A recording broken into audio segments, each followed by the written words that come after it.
शरद पवार को बड़ा झटका, महाराष्ट्र में होगा बड़ा खेला। अमित शाह ने शरद पवार गुट के कई सांसदों से की मीटिंग। संजय राउत का बड़ा दावा, 19 दिसंबर को मोदी दे सकते हैं इस्तीफा। बृहन्मुंबई महानगर पालिका यानी बीएमसी समेत महाराष्ट्र के नगर निगम चुनावों से पहले बड़ा राजनीतिक घटनाक्रम सामने आया। एक तरफ गृह मंत्री अमित शाह ने शरद पवार गुट के सांसदों से मुलाकात की, जिसमें सुप्रिया सुले भी मौजूद थी, तो दूसरी तरफ अब संजय राउत जो है उन्होंने बड़ा दावा कर दिया है। जी हाँ, बिल्कुल सही सुना आपने। आपको बता दें कि सोशल मीडिया पर एक तस्वीर सामने आई जिसमें गृह मंत्री अमित शाह शरद पवार गुट के सांसदों के साथ मुलाकात करते दिखे हैं। इस मुलाकात की तस्वीर सामने आते ही तरह तरह की अटकलें लगने लग गई और ये भी कहा जाने लगा कि अगर शरद पवार गुट के ये बचे कुचे सांसद भी जो है इसका हिस्सा बन जाते हैं, गृह मंत्री अमित शाह के साथ आ जाते हैं, इससे आप कह सकते हैं महाराष्ट्र में बीजेपी को और ज्यादा मजबूती मिल जाएगी, महायुति जो है और ज्यादा मजबूत हो जाएगी। और उद्धव ठाकरे और इस वक्त जो ठाकरे ब्रदर्स का गठजोड़ देखने को मिल रहा है, इस पर यह भारी पड़ सकता था।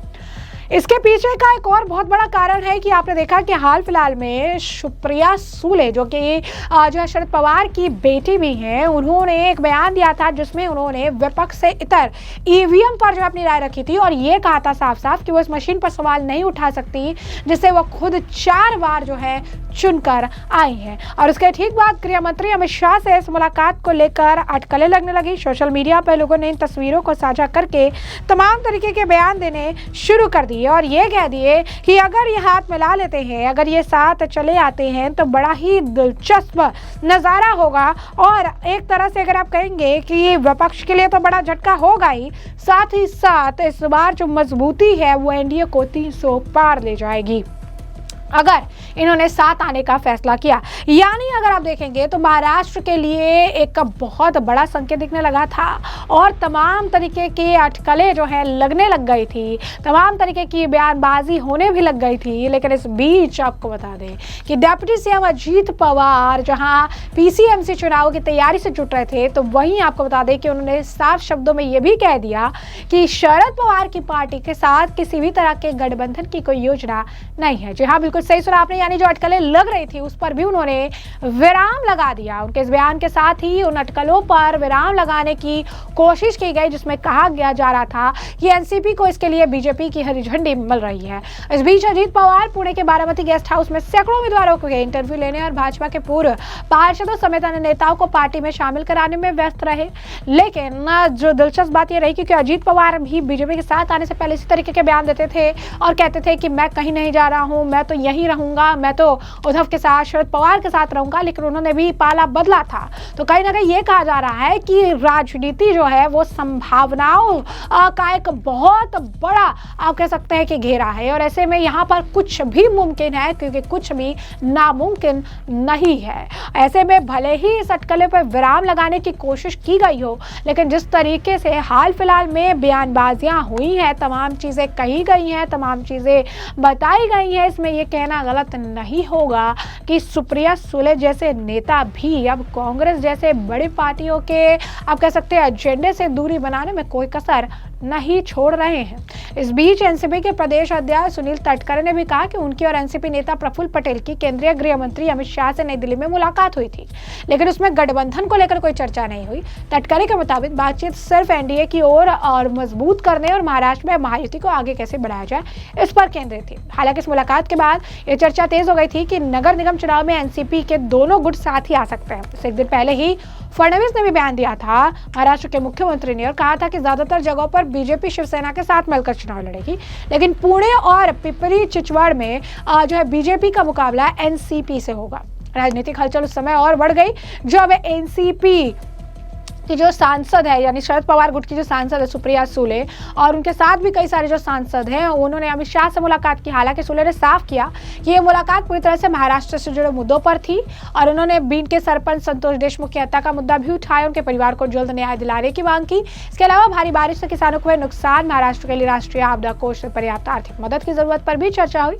सुले ने भी बताया कि हाल के स्थानीय निकाय चुनाव में हिंसा और नकदी की बरामदगी लोकतंत्र के लिए ठीक नहीं है, इस पर भी सख्त कार्रवाई होनी चाहिए। तो आप देख सकते हैं कि किस तरीके से सुप्रिया सुले अपनी बात जो है रख रही हैं। इस बीच आपको बता दें कि अब संजय राउत ने अब एक और बड़ा बयान दे दिया है। संजय राउत ने एक बड़ा ऐसा दावा कर दिया, वो कह रहे हैं कि एक बड़ा राजनीतिक विस्फोट जो है वो 19 दिसंबर को होने वाला है और इसका जो एपिसेंटर होगा, जो केंद्र होगा, वो अमेरिका होगा। उन्होंने दावा कर दिया है कि प्रधानमंत्री नरेंद्र मोदी इसके बाद पावर में नहीं रह पाएंगे, सत्ता में नहीं रह पाएंगे और इस्तीफा दे देंगे। जी हाँ, बिल्कुल सही सुना आपने। एक प्रेस कॉन्फ्रेंस थी और वहां पर ही वो मीडिया से सवालों के जवाब दे रहे थे और इस दौरान ही उन्होंने बड़ा बयान जो है दे दिया। तो ऐसे में आपको बता दें कि मीडिया में कई सारे सवाल जो पूछे जा रहे थे, इस दौरान उन्होंने मीडिया के सवालों के जवाब के दौरान ही इस पर जो है बयान दिया और ये कहा कि किस तरीके से 19 दिसंबर को एक बड़ा राजनीतिक विस्फोट होने वाला है। इसकी देश में चर्चा हो रही है। ये राजनीतिक विस्फोट जो है, इसका एपिसेंटर जो है, केंद्र बिंदु जो है वो अमेरिका होगा। उन्होंने इस दौरान ये भी कहा कि जब भूकंप आता है तो उसका एक एपिसेंटर होता है, तो ऐसे में इसका जो मुख्य बिंदु केंद्र होगा वो अमेरिका होगा। वहां से कुछ ऐसी जानकारी सामने आएगी जिस जानकारी के सामने आने के बाद प्रधानमंत्री नरेंद्र मोदी को जो है सत्ता में नहीं रह पाएंगे, उन्हें इस्तीफा देना पड़ेगा। ये तमाम तरीके के दावे जो है किए गए। आपको बता दें कि संजय राउत इससे पहले भी कई तरह के बड़े बड़े दावे उनके द्वारा किए गए हैं, लेकिन उन दावों का पटल पर जो आप कहेंगे कि किसी भी तरीके का कोई रिएक्शन जो है, एक्शन जो है देखने के लिए नहीं मिला है। तो एक और दावा जो है संजय राउत के द्वारा एक बार फिर से किया गया है। अब ये जिस तरीके के बयान दे रहे हैं, तमाम चीजें जो कह रहे हैं, उसे इस तरीके से देखा जा रहा है कि संजय राउत एक बार फिर कोई ऐसा ही बयान दे रहे हैं जिससे वो सोशल मीडिया पर यूं कहिए कि एक तरह से हेडलाइंस में रहना चाहते हैं, क्योंकि इसके पीछे की स्पष्टता के बारे में कुछ नहीं बताया कि क्या जानकारी आएगी, अमेरिका जो है एपिसेंटर क्यों होगा, किस तरीके से एक बड़ा दावा कर रही है देश के प्रधानमंत्री जो हैं इस पूरे मामले को लेकर, जानकारी को लेकर इस्तीफा दे देंगे। तो सिर्फ इन्होंने ये कहा है कि ऐसा हो सकता है। अब उनके इस बयान के बाद लोगों की प्रतिक्रिया आ रही है। लोग ये कह रहे हैं कि सबसे पहले तो इसे कस्टडी में लिया जाए, यानी संजय राउत को कस्टडी में लिया जाए, इन्हें इंट्रोगेट किया जाए, इनसे सवाल पूछा जाए कि आखिर इस तरीके के बड़े दावे ये कैसे कर रहे हैं और वहां की इंफॉर्मेशन आखिर इन्हें कैसे मिल रही है। क्या ये नेशनल इंटरेस्ट के खिलाफ कोई षड्यंत्र रच रहे हैं, यानी आम जनता का कहना है कि इस तरीके के बड़े दावे कर रहे हैं, इसके पीछे का तथ्य क्या है, इसके बारे में इन्हें कैसे पता है, ये इस तरीके के बड़े दावे कर रहे हैं, तो क्या ये कोई षड्यंत्र तो नहीं रच रहे हैं देश के प्रधानमंत्री के लिए इस तरीके का दावा।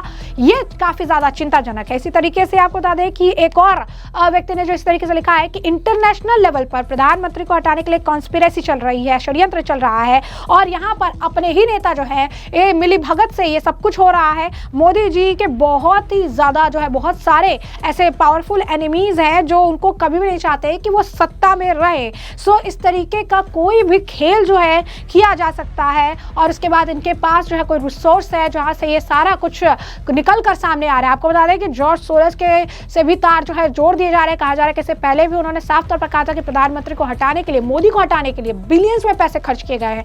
अब कहीं ना कहीं लोगों का भी ये शक है कि इस तरीके से जो विपक्षी नेता उनका इस्तेमाल करके एक बड़ा षड्यंत्र जो है देश के खिलाफ रचा जा रहा है और इसका पता लगाने के लिए इन्हें कस्टडी में लेना चाहिए। तो कुछ लोग ये कह रहे हैं कि वो काफी ज्यादा जो है संजय राउत तो वो पूरी तरीके से फ्रस्ट्रेटेड है क्योंकि उनके पास अब सत्ता नहीं है, वो काफ़ी ज़्यादा परेशान हो चुके हैं और इसी वजह से उनका जो दिमागी संतुलन है वो बिगड़ चुका है और इस तरीके के वो बयान दे रहे हैं। तो ऐसे में हमने आपको पूरा मामला विस्तार से बताया है कि पूरा मामला क्या है। उस पूरे मामले पर अब आपकी भी राय हो हम कमेंट सेक्शन में कमेंट करके ज़रूर से ज़रूर साझा करिएगा।